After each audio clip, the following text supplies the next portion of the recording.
really important to know this, the idea of what's exchanging with what. So the most exterior points are the Jingwell, and then the next ones in are going to be the Ying Spring. The Shu Stream are these pivots, right, that go between inside and outside. This is where Qi gathers. Qi can gather from outside coming in, a pathogen, an EPF, an exterior pathogen trying to come in, or something you're trying to push out, right? So if you're trying to push out that pathogen to keep it from coming in. Or it can be where Qi internally gathers that Yang Qi coming to the surface to create way to push out to create a pathogen. So it's a nexus point, right?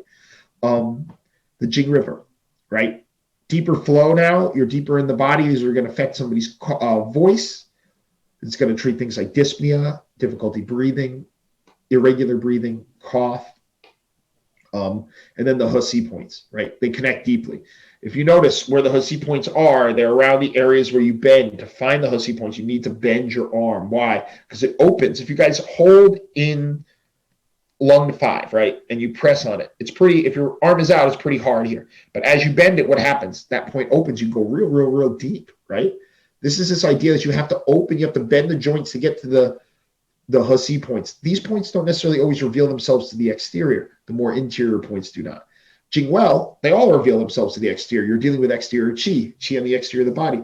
Interior Qi, Zangfu organs don't necessarily reveal themselves outside. You have to place the body in a position to open the ability to needle them. So this is the reason why you bend the arm to find it and to needle it, right? So you get that Qi. So this is this idea that it's a direct connection to the Zangfu. Is very, very closely connected to the Zangfu. Boom, connects directly. So, Ying Spring, right? So the Ying Spring points and the Shu Stream points control the exterior. The Jing River and the He control the interior. This is from chapter 4, the Ling Shu. I just said that the Shu Stream points are the nexus, but as far as controlling the exterior, how? It's because they allow Wei Qi to move outwards to control the exterior. So, what do we do? Okay, releasing the exterior. Here we go. Rubber hits the road. What do we do? Jingwell and Shu Stream points. So if it's a mild condition, you're dealing more with wind. We're going to disperse Shu Yin, the bladder 67, and we're going to disperse the Shu Gu, bladder 65. The way we're going to do this is you're going to needle bladder 67. Before you needle it, you're going to pump the Jingwell, bring blood and Qi to the area. Then you're going to needle it. Bladder 65, you're going to needle into the Shu Stream. You're going to get the De Qi and you're going to point it, not very deeply, towards the Jingwell, right? This allows you to push Wei Qi. So the Jingwell releases the surface and the Shu Stream pushes Wei Qi to the surface out to support the expression, or it stops the pathogen from moving deeper. Some people might needle the Shu Stream first and then the Jingwell.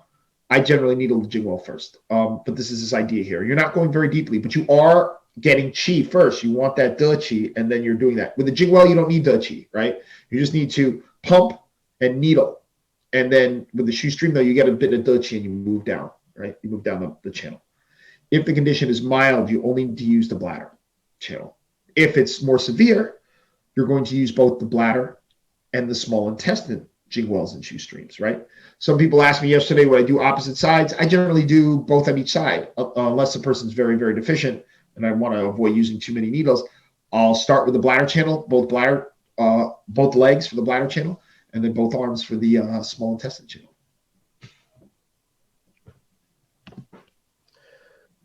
Let me see. And when somebody asks here, and when are you using lung 7, large intestine 4 with a deficient person? That's a TCM idea. We're not using that here in the Shanghanlun as a pair. It doesn't work in Shanghanlun. It wouldn't be the idea. You are actually, so the idea of using, say, lung 7, large intestine 4 to diffuse, we are using the bladder Shu Stream point, right? Because that we're using the Taiyang Shu Stream, because that would diffuse that Taiyang energy, which is that lung Qi, right? So we're using bladder, the bladder Shu Stream point. And you'll also see later on, we'll also use bladder 45. That's another point that diffuses Taiyang energy, right? Diffuses lung Qi, right? So lung Qi is like this Taiyang energy that moves out, this diffusion, that the lung aspect that moves to the skin is like Taiyang, right? And so this is this understanding of this. So we would not be using lung 7 or large intestine 4 in the Shanghanlun.